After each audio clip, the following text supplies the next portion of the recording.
Welcome to the Three Martini Lunch. Grab a stool next to Greg Columbus of Radio America and Jim Garrity of National Review. Three Martinis coming up. Hey, very glad you're with us for the Tuesday edition of the Three Martini Lunch. We've got a mostly good first martini, followed by a definite bad one, and it totally corresponds to Jim's Morning Jolt today, so if you haven't read that yet, I highly, highly recommend that. And then our third one is flat out crazy. So, Jim, let's start with our mostly good martini. This is flagged by Free Beacon, but it's a poll from Harvard University's Center for American Political Studies and the Harris Poll. 80% of nearly 2,400 registered voters in the poll said they supported Israel over the terror group Hamas, while 20% said they supported Hamas. Now, the numbers have fluctuated a little bit since October 7th, but for the most part, they've remained pretty solid there. Here's where it gets not so great. 57% of voters aged 18 to 24 said Israel was committing genocide, as did half of those ages 25 to 34. Additionally, 63% of the former favored an unconditional ceasefire, while 54% of 25 to 34 felt the same way. And so all age groups broadly agreed that Hamas wants to commit genocide against the Jews. Also, on a related topic in the neighborhood, 77% said Houthis were a terror group, and almost three-quarters backed the retaliatory strikes on the group. 84% said they should intensify if the Houthis don't get the message. So, Jim, not a lot has changed here. It's good to see that it's really a 4-1 breakdown here on where the American people are lining up. It's pretty hard to get that unified on an issue these days. The young people, though, 18 to 34, they have not budged, and in some cases, they've even gotten worse. So we've definitely got some work to do. Yeah, I mean, I look at this and I see the non-ironic use of this term, sinister influence of TikTok. People have said that if you go onto TikTok, you are much more likely to encounter pretty much straight up pro-Hamas propaganda. Perspectives on the conflict over there that hand wave away every terrorist act by Hamas, that demonize Israel, that portray Israel's response as deliberate genocide of the Palestinian people. And young people, not knowing as much because they don't have the memories that we do, just absorb it all and buy into it and say, yeah, this is, this is an effort to, this is a story of Israeli aggression, not a story of Hamas slaughter of civilians and provocations and such. I would also note, I look at this and I'm on Twitter. You and I are both on Twitter or X. By the way, at the end of every show, you say we are on Twitter. Join us on Twitter or on X. And I'm still going to call it Twitter because you can't, I X'd that. Check out my X. There are just all kinds of ways it just doesn't work the way Twitter did. But I look at that from my feed, and I'm mostly following folks on the right. You would think that the public sentiment was overwhelmingly anti-Israel. Like what happens is somebody will tweet something that's anti-Zionist, wink, wink, and that really sounds very anti-Semitic. Folks in my world, mostly on the right, will notice it and retweet it and say, oh my God, can you believe this maniac? Can you believe this idiot? And then we see more of it, which, by the way, is good for their engagement, and maybe we shouldn't do that. But anyway, the point is that you would have this perception based on what you see on Twitter that American public was very pro-Palestinian and conceivably pro-Hamas and vehemently anti-Israel. It is exactly the opposite. Same measurements, you would think that John Fetterman, the Democratic senator from Pennsylvania, was a popular guy, but now he's jeopardizing all of that by taking an outspoken pro-Israel stance. As we've discussed in this podcast, he not only went to the March for Israel, he wore a big Israeli flag over his shoulders. Well, you look at the job approval numbers in Quinnipiac, he's actually improving over the last couple months. He's not getting less popular. He's not. And his 76% approval among Democrats, 7% disapproval among Democrats.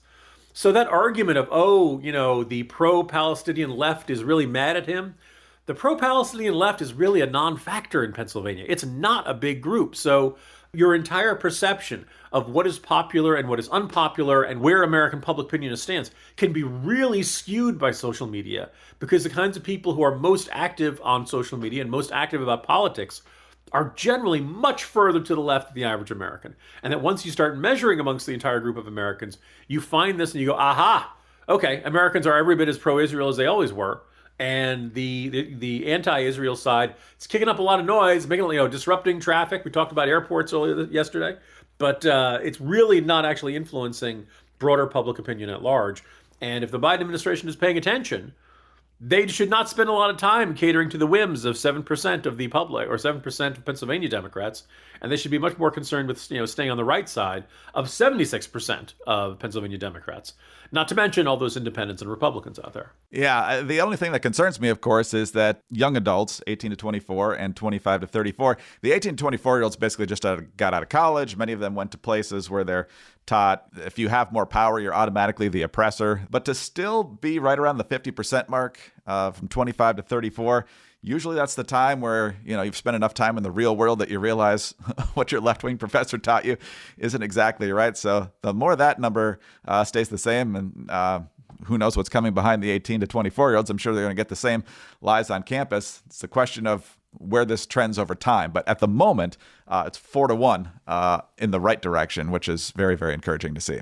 All right, let's talk about Bioptimizers because, look, some of these young people, they're bleary-eyed, staying up for exams and stuff. They're just not thinking straight. Magnesium Breakthrough by Bioptimizers could really help you out, help you get that quality sleep, wake up refreshed, and maybe not side with genocidal maniacs. And right now, 10% off any order is yours at bioptimizers.com/martini and use the promo code Martini. There are other magnesium supplements out there, but they're generally only giving you 1 or 2 forms of magnesium. Magnesium Breakthrough contains all 7 forms of magnesium, and it's designed to help calm your mind and help you fall asleep, stay asleep, and wake up refreshed. And not only does Magnesium Breakthrough help you sleep better, it helps you feel grounded and relaxed during the day, and especially before bed.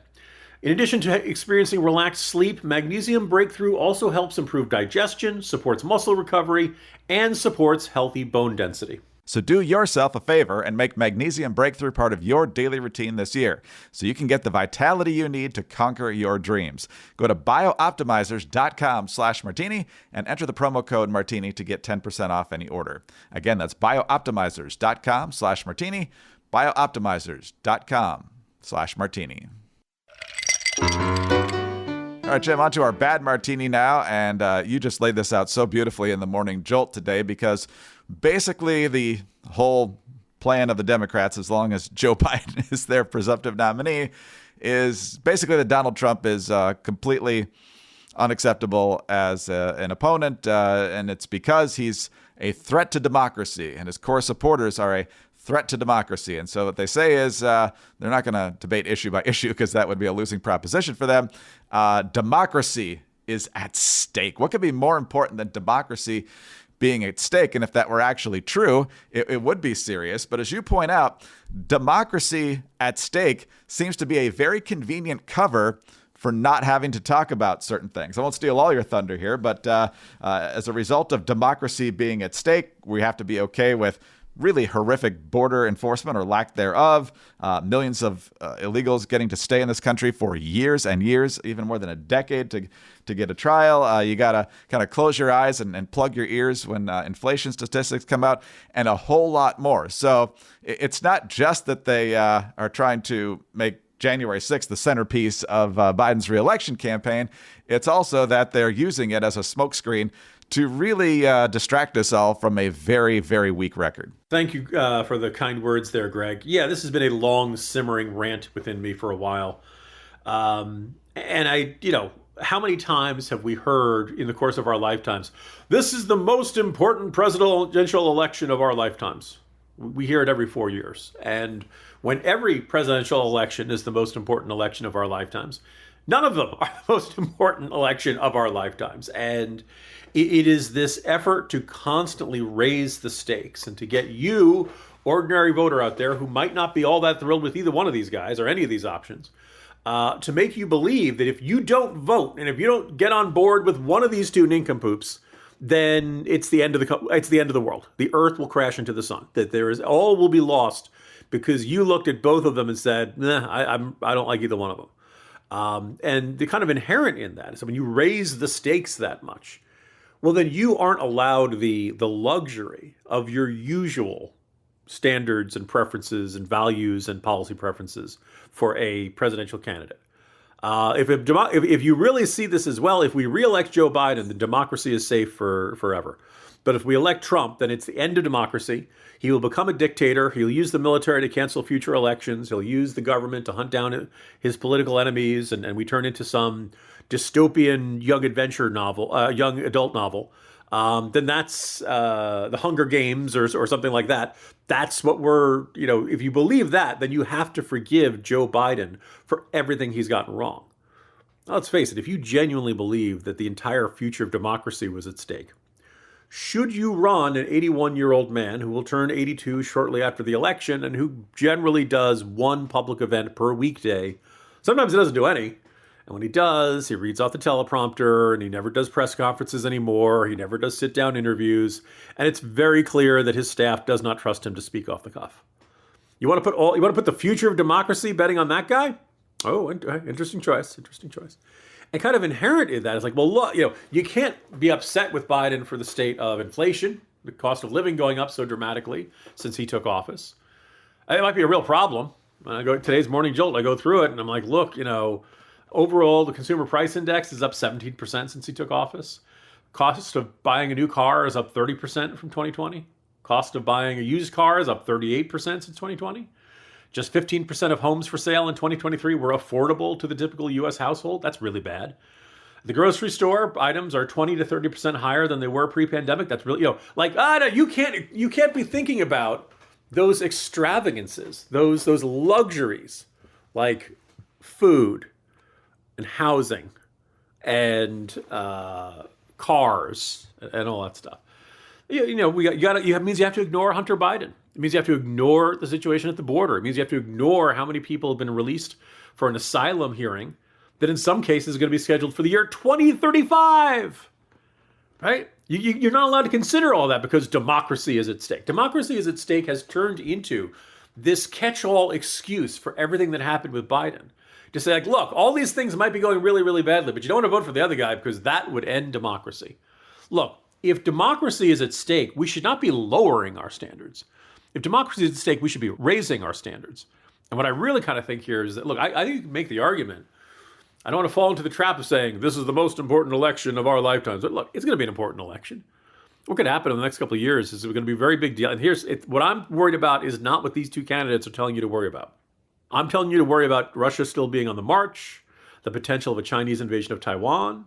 North Korea apparently just as openly decided they no longer believe they can peacefully reunify with South Korea. And they're not just packing up and going home. You know what that means? We're talking about military aggression. Iran got to be very close to having a nuclear weapon by now. Medicare supposed to hit a brick wall at high speed in 2031. Social Security 2 years later.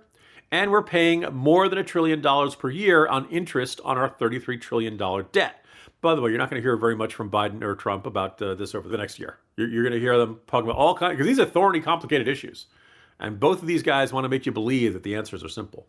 But either way, if this is really at stake, we should not be lowering our standards. We should be looking for the very best of them, not some rambling old man who's going to be treating the White House as a retirement home. Boy, you can apply that to either one of these guys. So that's the state of things. And I think instead we're going to say, all you have to do to protect democracy is just reelect Joe Biden. That's the message you're going to hear from Democrats, and they will pound this from every day from now until Election Day and hope for the best. Wow. All right. Yeah, but do check out the Morning Jolt today. You should check it out every day, but absolutely, this is a great rant in print. All right, before we get to our truly crazy martini, let's talk about 4Patriots, and I encourage you to go to their new website, 4patriots.com/martini, where you will find the latest fantastic deals on products ranging from their great generators to survival food kits. You can grab the Starfire camp stove, buy 3, get 1 free.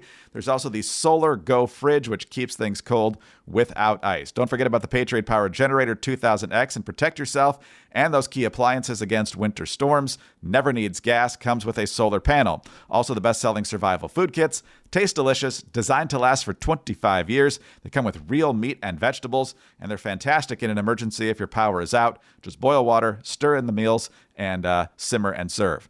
Visit 4patriots.com/martini to see this week's discounts and deals before they are gone and get free shipping on orders over $97. Save more and get peace of mind now by going to the number 4patriots.com/martini. That's 4patriots.com/martini. All right, Jim, on to our crazy martini now. And it seems like it's a different thing every day that the left wants to take away. Just yesterday, we talked about the elites saying, personal air conditioning, personal cars, non-essential airplane travel. People don't really need that. Of course, they're not thinking about themselves. Gas stoves is another one that the left was talking about last year, and it looks like Chicago might be pursuing that. There's at least legislation at the city council that would do that. But then you get to an issue that could actually lead to war. Coffee. Now they're coming for your coffee. I really hope it doesn't lead to war. But if you know my wife, or if you know other people, maybe you're one of them, Jim. I'm not a coffee drinker. The people who love coffee, they love coffee. And so at the World Economic Forum, of course, we've got Hubert Keller, who is a Swiss banker and an agenda contributor to the World Economic Forum. And I love the fact that he's talking about how horrible coffee is, as they reference the fact that they were just drinking it at the World Economic Forum. So clearly they're really putting their money where their mouth is here. But here is Hubert Keller talking about how dastardly coffee is to our climate. We'll be having our coffee before the session, and you raised the coffee example. I'd love just to give you the chance to expand on that. Basically, the coffee that we all drink emits between 15 and 20 tons of CO2 per ton of coffee. So we should all know that this is, every time we drink coffee, we are basically putting CO2 into the atmosphere. One of the reasons is because most of the coffee plantation, or most of the coffee, is produced through monoculture. And monoculture is also affected by climate change. The quality of these nature assets is deteriorating quite rapidly. So, Jim, whether it's my wife, whether it's my father-in-law, whether it's my brothers, they're going to be grabbing the pitchforks or something else if anybody actually tries to push this in the United States. It's always people who sound like that at the World Economic Forum in the beginning, but then when it comes home, it gets a little more serious. But what do you make of this latest attempt to basically infuriate a really big percentage of the American people? I don't want to use my cliche of having a lot to unpack here. There's a lot to drink here. One, Greg, I don't know about you, but when I'm looking for moral guidance, my first stop is a Swiss banker. Oh, your account is right over here, Monsieur Hitler.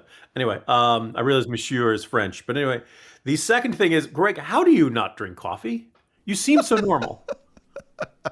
Is it cocaine I don't like the in the taste. morning? Or, I don't like the taste. I just don't like the taste. Don't like it. Okay, all right. 3, I have never felt more like Charlton Heston. Mr. Keller, you will get my coffee from my cold, dead, under-caffeinated hand. I'm not going to say exactly how much coffee I drink per day. Let's just say I'm drinking for both of us, Greg. But here's my fourth thought. And complaining about coffee and indicating that it's you know what else contributes carbon dioxide to the atmosphere? Hubert Keller speaking and saying that stuff. We're looking for ways to reduce emissions. I find one spot easier. So last night, my older teenager has some school project that involves imagining a school, if building a school from the ground up, and how you would organize it and how you would teach kids. And the idea is, it could be kind of Montessori style. The idea is if you were starting from scratch and you were building a school from with no previous infrastructure or traditions or policy requirements, or what would your ideal school look like? And we had a very interesting discussion based on that. And as an academic exercise, as a high school assignment, it's perfectly fine. And it's really more of if you didn't have any, existing infrastructure, what would it look like? Would you have kids in class for a decent amount of time and all that kind of stuff? If the school board here in Fairfax County or anybody else has spent a lot of time on this exercise, it probably wouldn't be a terribly useful way to spend that time, because here and in every other community, you already have schools. You already have the structure. You already have, everybody's used to a certain way of doing things. Could you change it? Yeah. You'd want to make sure the changes you're making were an improvement, but you'd kind of have that natural resistance to change, And the idea of how do we combat climate change? And somebody's thought is, the production of coffee involves generating a lot of carbon dioxide. Let's see if we can reduce people's access to coffee. Screw you, right? First of all, don't do that. But secondly, it is this absolutely, you're not going to do that. You're not going to ban coffee, all right? we can't get fentanyl off the streets. You really think you're going to shut down Starbucks? You really think you're going to shut down Dunkin' Donuts and all? By the way, if the day you try to ban coffee, it is going to make the crack epidemic of the 1980s look like gummy bears, and probably like the weed-based gummy bears. I guess now that I think about that metaphor, you want to see, like the only upside if we're going to try to ban coffee, we're going to try to restrict people from importing coffee to the United States. The only good news is that the Colombians have a lot of experience with this, and they know exactly how to get stuff across the border that Americans want to consume. So. It's like, why are you even bothering with this idea? You're not going to ban one of the most popular beverages in the world. You might as well ban wheat. You might as well ban rice. I'm sure, I know they're talking about banning beef, and you're not going to do that. Like, if you want to get people, first of all, the first thing you could do is get rid of private jets. But then it would be, okay, so what are the most minimally invasive, the most minimally restrictive ways to get people to reduce carbon emissions? And you think, how do we get people to do the smallest amount of change that can have the greatest cumulative effect? Instead of saying, hey, let's speculate about the thing that we are drinking in this room and that all vast swaths of the public need to get started in the morning because they are like a car on a winter morning, and it's very tough to get us moving on days like this. So just utterly ridiculous there, Greg. Kind of what we've come to expect from the Davos crowd and the World Economic Forum and all of that. No, absolutely right. And they're shoehorning every single thing into their agenda. It's a pretty standard tactic of the left that anything they can think of, it's kind of like a threat to democracy. Back when Biden's speech of, hey, if you're pro-life, if you like traditional marriage, threat to democracy, these people, and a whole bunch of other issues Trump that he should mentioned. Come out tomorrow and say, I will never ban coffee. Your coffee is safe with me. Your espressos, your cappuccinos, going to protect it all. It'll have to be a ban on ice cream before Joe Biden gets serious about second guessing the World Economic Forum agenda. But Jim, on that note, go have another cup, enjoy it, and don't feel guilty whatsoever. And I will see you tomorrow. See you tomorrow, Greg. Jim Garrity, National Review. I'm Greg Corombos of Radio America. Thanks so much for being with us today. Do subscribe to the 3 Martini Lunch podcast and tell your friends about us as well. Thanks also for your 5-star ratings and your kind reviews. Please do keep those coming. Get us on your home devices. All you have to say is play 3 Martini Lunch podcast. Follow us both on X or Twitter. He's at Jim Garrity. I'm at Dateline_DC. Have a great Tuesday and join us again on Wednesday for the next 3 Martini Lunch.